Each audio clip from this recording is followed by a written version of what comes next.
11 अप्रैल 2017 को वैज्ञानिकों ने दुनिया के सामने एक कमाल की इमेज को रिलीज किया। वो इमेज थी एक ब्लैक होल की। ये इमेज जितनी इंटरेस्टिंग थी, उससे कहीं ज्यादा इंटरेस्टिंग था इस इमेज को कैप्चर करने का प्रोसेस। ये पहली बार था जब किसी ब्लैक होल की इमेज को कैप्चर किया गया था। इससे पहले हमारे पास ब्लैक होल्स के बारे में थ्योरी, आर्टिस्टिक इमेज, सिमुलेशंस ही थे और तब तक ब्लैक होल के एग्जिस्टेंस पर भी डाउट था। लेकिन इस इमेज के बाद ये कंफर्म हो गया कि यूनिवर्स में ब्लैक होल एग्जिस्ट करते हैं। तो इस इमेज को कैसे कैप्चर किया गया और इसे कैप्चर करने के लिए किस टेलीस्कोप का यूज किया गया? तो ऐसी और इंटरेस्टिंग वीडियोस के लिए वीडियो को लाइक शेयर करके चैनल को सब्सक्राइब कर लें। तो चलिए हमारे साथ अनंत अंतरिक्ष के इस नए सफर पर।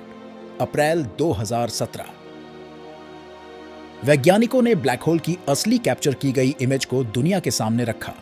इस ब्लैक होल का नाम था M87 स्टार।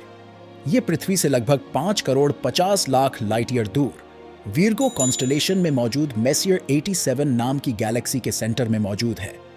इस इमेज ने 100 साल से भी पहले एल्बर्ट आइंस्टाइन की दी हुई जनरल थ्योरी ऑफ रिलेटिविटी को भी सही साबित कर दिया, क्योंकि उन्होंने ये बताया कि ग्रेविटी कोई फोर्स नहीं बल्कि स्पेस टाइम का डिस्टॉर्शन है, जो कि मास के कारण होता है।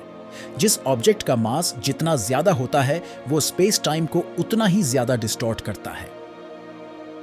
इस थ्योरी से उस सवाल का जवाब भी मिल गया जो न्यूटन नहीं दे पाए थे। वो ये कि ग्रेविटी आती कहां से है और कैसे काम करती है। तो इस इमेज को कैप्चर करने के लिए वैज्ञानिकों ने इवेंट होराइजन टेलीस्कोप का यूज किया। ये टेलीस्कोप अपने आप में बहुत इंटरेस्टिंग है, क्योंकि ये कोई एक टेलीस्कोप नहीं है, बल्कि ये कई टेलीस्कोप्स का नेटवर्क है जो पृथ्वी में अलग अलग जगह पर हैं। ये ब्लैक होल अब तक के खोजे गए सबसे बड़े ब्लैक होल्स में से एक है, जिसका मास लगभग 4 अरब सन के बराबर है। इसके सामने हमारी मिल्की वे गैलेक्सी के सेंटर में मौजूद सैजिटारियस ए स्टार ब्लैक होल भी बौना है। हमारी गैलेक्सी के सैजिटारियस ए स्टार ब्लैक होल का मास 40 लाख सन के बराबर ही है। ब्लैक होल को हम उसके इवेंट होराइजन से मेजर करते हैं। इवेंट होराइजन वो पॉइंट होता है जहां ब्लैक होल की पावरफुल ग्रेविटी के कारण लाइट भी क्रॉस नहीं हो पाती।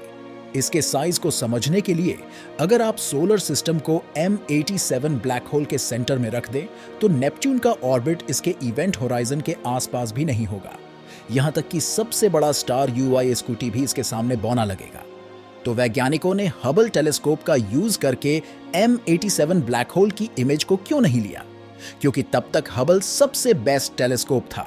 एक्चुअली हबल ने M87 गैलेक्सी में देखा था, लेकिन Hubble mainly visible light wavelengths को ही देख पाता है।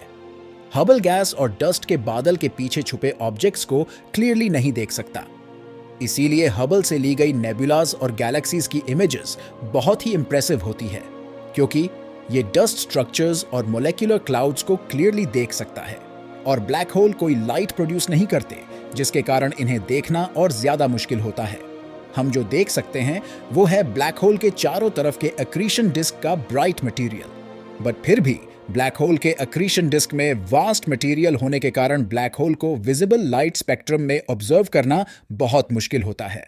इस वीडियो में आप देख सकते हैं कि लाइट के अलग अलग वेवलेंथ में ब्लैक होल का अक्रीशन डिस्क कैसा दिखाई देता है। जैसे जैसे वेवलेंथ घटता है, ब्लैक होल के चारों तरफ का मटेरियल और विजिबल होता जाता है।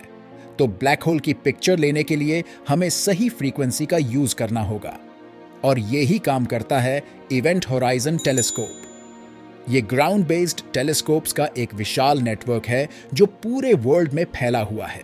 और जब ये सभी एक साथ काम करते हैं, तब ये पृथ्वी के साइज के एक टेलीस्कोप की तरह काम करते हैं।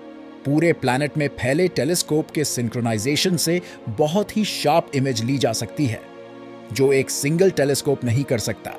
तो इन टेलीस्कोप्स के नेटवर्क को सिंक्रोनाइज करने के लिए एटॉमिक क्लॉक का यूज किया गया है, क्योंकि इन क्लॉक्स में 1 अरब साल में केवल 1 सेकंड का अंतर आता है। हबल और इवेंट होराइजन टेलीस्कोप में एक और मेजर डिफरेंस है उनका एंगुलर रेजोल्यूशन, क्योंकि M87 एक विशालकाय ब्लैक होल है, बट अर्थ से उसकी दूरी बहुत ही ज्यादा है। ये ऐसा है जैसे पृथ्वी से चंद्रमा की सतह पर रखे एक अंगूर की फोटो लेना, और हबल इस रेजोल्यूशन के आसपास भी नहीं है। रियलिटी में एस्ट्रोनॉमिकल ऑब्जेक्ट्स को स्टडी करने के लिए ये इंपॉर्टेंट होता है कि लाइट की सभी फ्रीक्वेंसी का यूज किया जाए। इससे ऑब्जेक्ट की कंप्लीट पिक्चर के बारे में पता चल जाता है। जैसे जब event horizon telescope black hole को बहुत करीब से देख रहा था, तब दूसरे टेलीस्कोप उसके एक्रीशन डिस्क ब्लैक होल से निकलने वाले जेट और ब्लैक होल जिस गैलेक्सी में है उसे ऑब्जर्व कर सकते हैं। अब आप सोच रहे होंगे कि वैज्ञानिकों ने 5.5 करोड़ लाइट ईयर दूर के ब्लैक होल की पिक्चर लेने के बजाय मिल्की वे गैलेक्सी के सेंटर में मौजूद सैजिटेरियस ए स्टार की पिक्चर क्यों नहीं ली, क्योंकि ये M87 ब्लैक होल से तो छोटा है लेकिन पृथ्वी से बहुत पास है, तो इसकी पिक्चर लेना ज्यादा इजी होता। लेकिन M87 ब्लैक होल हमारे गैलेक्सी के ब्लैक होल से कहीं ज्यादा एक्टिव है और उसके जायंट साइज के कारण उसे ऑब्जर्व करना भी इजी है। वैज्ञानिकों का ऐसा मानना है कि इसके एक्रीशन डिस्क से लगभग एक सोलर मास हर 10 साल में ब्लैक होल में गिर रहा है और इससे निकलने वाला जेट 10,000 लाइट ईयर्स में फैला है। यह दिखाता है कि यह ब्लैक होल बहुत एक्टिव है।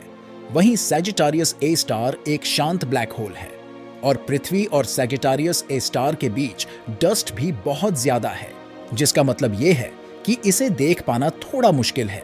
लेकिन फिर भी इवेंट होराइजन टेलीस्कोप ने सैजिटेरियस ए स्टार को भी ऑब्जर्व किया है। और आपको बता दें कि M87 ब्लैक होल से सभी टेलीस्कोप में कलेक्ट किया गया डेटा इतना ज्यादा था कि उसे इंटरनेट के थ्रू एक जगह भेजा ही नहीं जा सकता था। इसीलिए इन्हें बहुत समय तक इनके सेंटर में ही हार्ड ड्राइव में रखा गया और फिर सभी डेटा को एक सुपर कंप्यूटर में डालकर ब्लैक होल की इस इमेज को रिकंस्ट्रक्ट किया गया। और फाइनली ये इमेज हमारे सामने आई और वैज्ञानिकों को भी ऐसी ही इमेज की उम्मीद थी। तो अगर इस वीडियो से आपको कुछ नया सीखने को मिला तो वीडियो को लाइक शेयर करना न भूलें और ऐसी ही और इंटरेस्टिंग वीडियोस के लिए चैनल को सब्सक्राइब कर लें। तो मिलते हैं ऐसी मजेदार और इंटरेस्टिंग अगली वीडियो में।